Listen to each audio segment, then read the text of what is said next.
India का medical system जल्द ही collapse होने वाला है। 9 मार्च 2016 को इंडिया की पार्लियामेंट्री कमेटी ने ये ओपनली एक्सेप्ट किया। जी न्यूज में पब्लिश्ड एक रीसेंट स्टडी के हिसाब से इंडिया में बस गेस करो कितने परसेंटेज सर्जरीज फेक की जाती होगी। वेल, अ फ्रीकिंग 44% सर्जरीज फेक की जा रही है। मतलब almost half of the surgeries completely unwanted होती है, सिर्फ पैसे कमाने के मकसद से की जा रही है। इसी रिपोर्ट ने इन सर्जरीज को बाइफरकेट करके भी बताया था कि कौन सी सर्जरियां हैं। इंडिया में होने वाले 55% heart surgeries, 48% uterus surgeries, 47% cancer surgeries, 48% knee replacement surgeries, 45% C section surgeries completely unnecessarily हो रहे हैं, सिर्फ पैसे ऐंठने के मकसद से।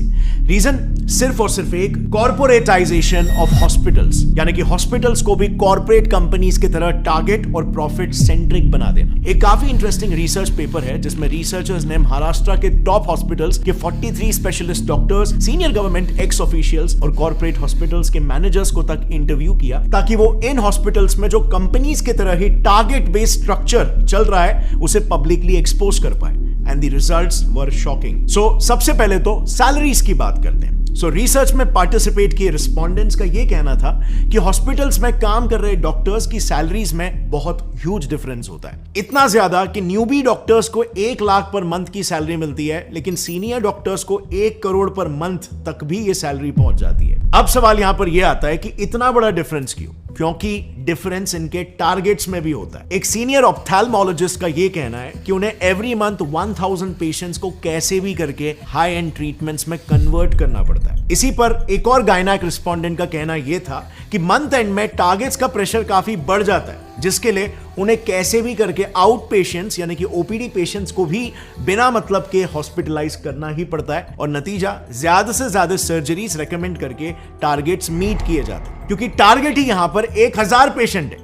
अब आप खुद ही सोचो, हर हॉस्पिटल में, हर डिपार्टमेंट, जैसे ऑप्थेल्मोलॉजी में ही ले लो, उसमें मिनिमम 5 से 6 डॉक्टर्स होते हैं और सबको सिमिलर टारगेट्स दिए जाते हैं। तो just imagine hospitals profit and our loss. And by the way, these targets are taken very seriously. उसी रिसर्च में कई सारे सीनियर डॉक्टर्स का यह कहना था कि अगर कोई डॉक्टर अपने टारगेट्स को लगातार 2 महीनों तक मिस करता है तो बिल्कुल कॉर्पोरेट्स जैसा ही उसको वर्बल वार्निंग मिल जाएगी या फिर एक मेमो दिया जाएगा, और उसके बाद भी अगर टारगेट्स मीट नहीं होते तो of course tata bye bye. So आप यहां पर देख सकते हो हॉस्पिटल इंडस्ट्री कैसे एक सर्विस इंडस्ट्री होनी चाहिए, जिसमें कस्टमर, पेशेंट टॉप प्रायोरिटी होना चाहिए, बट यहां पे प्रॉफिट टॉप प्रायोरिटी हो जा रहा है। और bye the way, in targets का ट्रैक भी हॉस्पिटल हायर्ड मैनेजमेंट प्रोफेशनल्स यानी कि MBAs, जो कि बड़े बड़े MNCs में ऑपरेटिंग ऑफिसर्स, एग्जीक्यूटिव, सुपरवाइजर्स ऐसे काम करते हैं, ये लोग बकायदा डॉक्टर्स के इन टारगेट्स का ट्रैक रखते हैं। एंड ऑफ कोर्स यहां पर डॉक्टर्स भी उतने ही डेडिकेशन के साथ ये टारगेट्स को पूरा करते हैं, क्योंकि जैसे हमने देखा उनकी सैलरी बहुत ही हाई होती है, लेकिन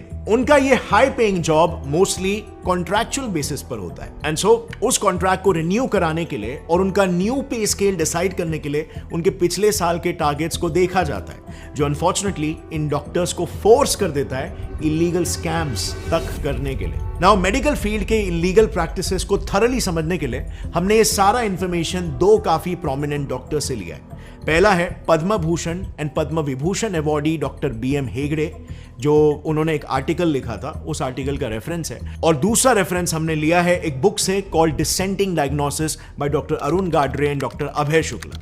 लेकिन काफी ढूंढने के बावजूद भी हमें ये बुक ऐसे पब्लिकली अवेलेबल नहीं मिली, लेकिन हमें बिजनेस इनसाइडर का एक आर्टिकल मिल गया जिसमें उस बुक के कुछ मेन एक्सर्प्ट्स अवेलेबल है। Starting with the first scam, जो इतना घिनौना है कि इंसानियत भी काइंड ऑफ शर्मा जाए। Keeping dead patients alive.